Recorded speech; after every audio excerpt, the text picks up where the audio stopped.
How's it going, guys? Will here, and today we're going to be comparing the 2018 flagship iPhone XS to the current, at the moment at least, iPhone 11. After doing my review of the iPhone XS, this is actually one of the most requested phones for me to actually compare it to. And I mean, this kind of makes sense. They are within $150 of each other in the current market, and there are some pretty stark differences between the two. So which of these two phones should get your money in 2020? Let's find out. First off, of course, as usual, we have the specs. In terms of processing power, the iPhone XS has that A12 Bionic, whereas the iPhone 11 got the incremental upgrade with the A13 chip, and there are actually some differences when it comes to these two. But we're going to be talking more about what this means later on. Both phones also feature 4GB of RAM, which is nice to see, and both have a variety of storage amounts, with the iPhone XS having 64, 256, and 512GB, whereas on the iPhone 11, we again have 64 and 256, but instead of the 512GB option, we get the 128GB option, which in my opinion is probably more useful. That said, if you do like to keep lots of apps on your phone or just local files,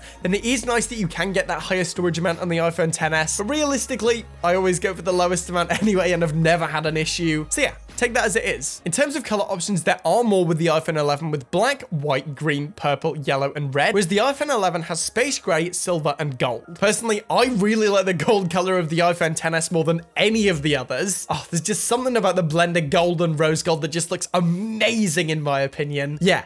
Big fan. Finally, the iPhone XS weighs in at 177 grams, whereas the iPhone 11 weighs in at 194 grams, so a little bit heavier, but this is almost definitely down to that bigger screen size. And apart from the battery life and the screen size, because these get their own segments later on, that's it in terms of specs. To be honest, they are pretty similar on paper with only improvements in the CPU and the color options on the iPhone 11. However, again, we are going to be talking about that CPU performance later on, but yeah, purely on that CPU, the iPhone 11 does win when it comes to specs in almost every area, other than, of course, the weight and storage. Next up, we have the build quality. Both use a glass and metal build, and both feel awesome. Glass will just make any phone feel more premium. However, the stainless steel bezel on the XS does feel a little better than the 7000 series aluminum on the 11. I also like how it looks more with that shiny finish, and while this is certainly more of an aesthetic thing, just the way that it feels in the hand does feel a little bit more premium. Both phones feature that IP68 water resistance rating, which essentially just means that it's water resistant up to 2 meters. Although the official IP68 rating is actually for 1.5 meters, and this is for 30 minutes, so this is a nice failsafe if you accidentally get your phone wet. I was actually out hiking the other day, and I accidentally dropped my XS in a river.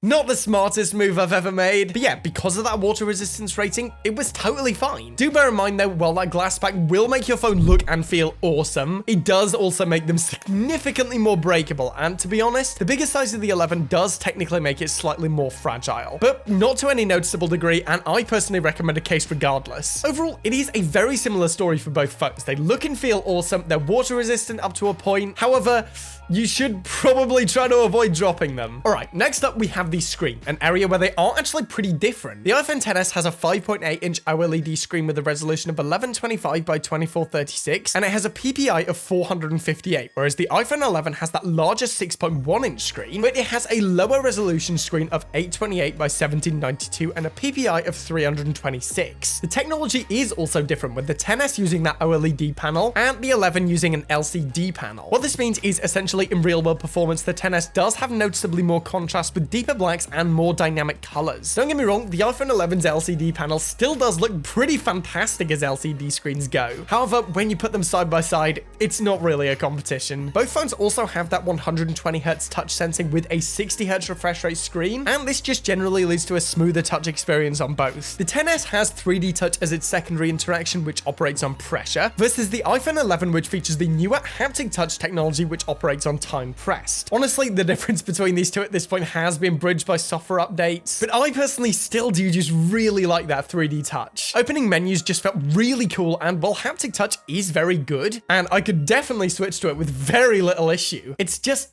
not the same. Both panels also feature True Tone, which, if you're unaware, it essentially just keeps the whites of your screen nice and balanced, and this is actually a really great feature despite how insignificant it seems. Overall, the winner is pretty clear here, at least in my opinion. With the higher resolution OLED panel, the iPhone XS does have the better screen. Moving on to an area where they aren't so different, we have the button placement. Both are, of course, 10 style iPhones, so they have the isolated lock button, separate volume buttons, and of course that mute switch. When I first switched over, I'm not gonna lie, it did take take me a little while to get used to it, but now that I am, I really like it. Everything makes sense, all the buttons do feel well mapped out, and honestly, they all feel nice and tactile. To be totally honest, I have actually found the iPhone 11 to feel slightly more tactile, and I actually think this is down to the aluminium bezel versus the stainless steel one. Don't get me wrong, it's not particularly noticeable, it won't be like a night and day difference, but regardless, it is nice to see. Overall, both are pretty much identical, and both are really good. Following on from this, we have the main unlock methods for each of these phones. And of course, again, seeing as they are both 10 style iPhones, this is Face ID. I mentioned in my 10s review that the Face ID did seem a little bit more versatile than the original 10. However, the iPhone 11 is more versatile still. Well, if mostly correctly angled, the iPhone XS will quickly unlock your phone. The iPhone 11 can literally be on like a table or your lap, and it'll still unlock very quickly with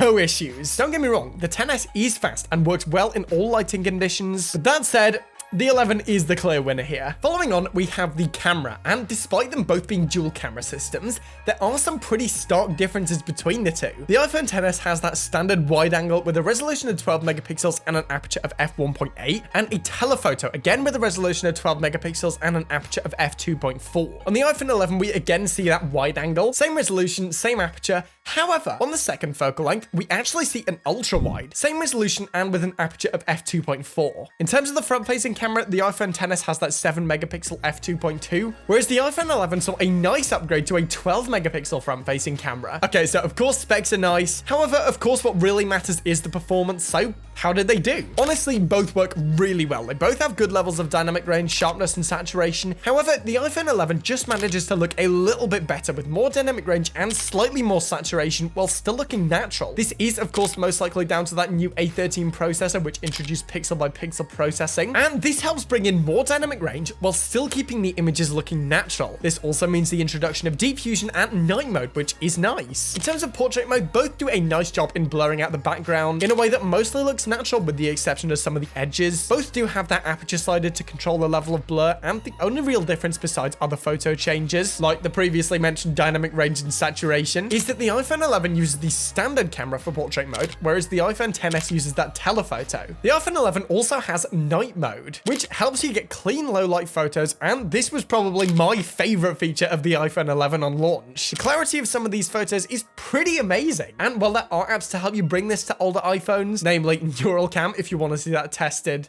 that's up there. But in that testing, I still found the iPhone 11 to be cleaner, and overall, it is a really cool feature. Moving on, we have the video side of things. Both phones shoot 4K at up to 60 FPS, however, the iPhone 11 features extended dynamic range support at up to 60 FPS on the main camera and up to 30 FPS on the front-facing camera. Honestly, again, this looks amazing. You still get a nice looking natural image with, again, noticeably more dynamic range. This is super useful and actually does feel like a genuine improvement. Don't get me wrong, the iPhone XS does shoot really good video, but it's just not quite as good as the iPhone 11. Both also shoot slow motion in 1080p at up to 240 FPS, and to be honest, neither look great. But again, we do see a little bit more dynamic range on the iPhone 11. We also get those slow fees on the iPhone 11, which not really sure how useful they are. It's essentially just 120 FPS on the front-facing camera, and again, this looks okay, but to be honest, don't really get the point myself. Overall, both phones do have really great cameras, and while I personally prefer the iPhone XS, I actually find the telephoto lens to be a little bit more useful. The iPhone 11 does certainly take the win here, largely thanks to that A13 processor. Okay, so moving on, we have the OS and app performance, which is probably the most important part of either of these phones. As of now, which is September 2020, both actually perform really well. Both phones are running iOS 14 currently, however, for most of my ownership, they've been running iOS 13, and on both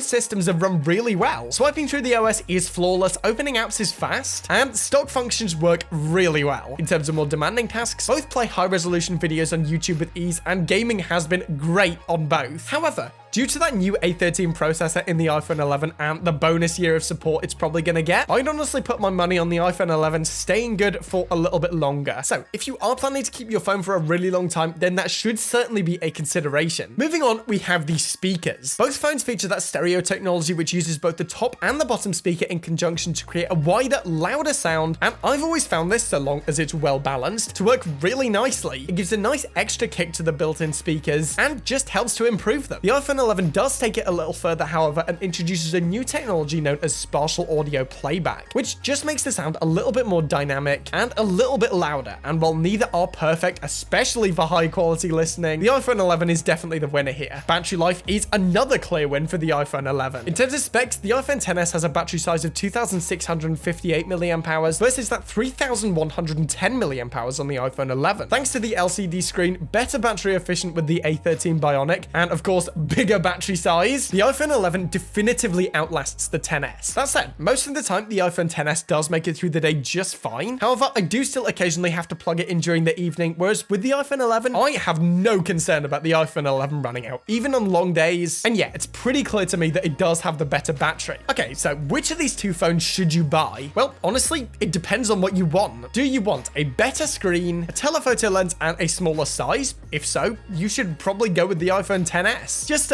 make sure to check the battery health. Okay, but maybe you don't want that. Maybe you want a bigger screen, better battery life, and maybe something like night mode. If so, then the iPhone 11 is probably best. Or you could get neither and wait for the iPhone 12. Or get an iPhone 10. Realistically, there is no right answer when it comes to the perfect phone, but hopefully this video will help you come to that conclusion. Alright guys, so that's it for today. Let me know which one of these two phones you personally prefer in the comments below. But as of now, as always, thank you for watching. Remember to like the video if you want to see more content like this, then smash that subscribe button. I'm done for now, and I will see you guys in the next one. Also, my nose is sorted, which is good. All right, see you guys next time.